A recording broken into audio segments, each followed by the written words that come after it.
Imad from Sweden. Assalamu alaikum, Sheikh. Wa alaykum assalam wa rahmatullah.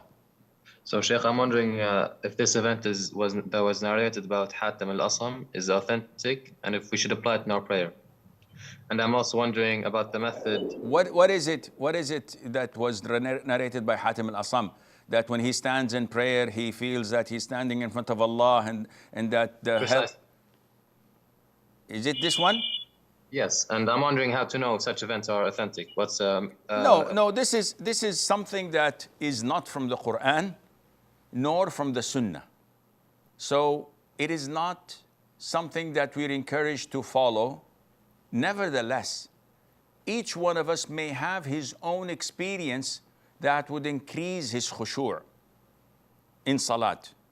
And he should not share it with others, because then, like you, people will think that this is a sunnah, and what is applicable and that works for me might work for them as well, which is not the case. So these stories are narrated so that it would give us a glimpse of how the Salaf used to react when they pray and stand in front of Allah Azza wa Jal, like what was narrated by Zayn al-Abidin, al-Husayn ibn Ali ibn Husayn ibn Ali ibn Abi Talib, when he said, when he was trying to make wudu and he was shivering and his color changed, it became yellow.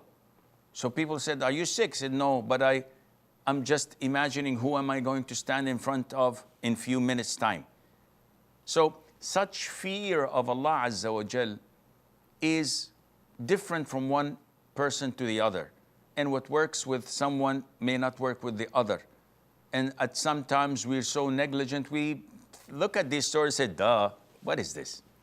This is a fairy tale. This is something from a science fiction novel. This is not possible. What is not possible is our negligence and ignorance, because we see such high levels of people to be like superheroes. And it's not natural, it's not logical, because we're so far away from the truth and from the way of the Salaf. But this was the norm.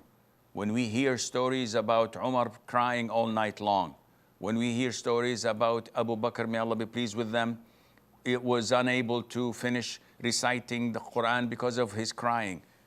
Yet they are real men. They were gallant and brave warriors, but they were like monks at night time. This combination of fearing Allah, excelling in doing good deeds, and being the perfect people possible is something that is far out of our reach.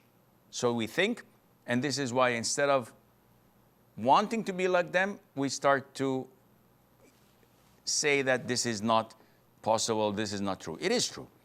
But as I said, it's not everyone cup of tea. What fits him may not fit me, and what fits me may not fit you. Nevertheless, you don't bind yourself to it as if it's Quran or Sunnah. Rather, it's something that you would use to excel and improve your prayer, and Allah knows best.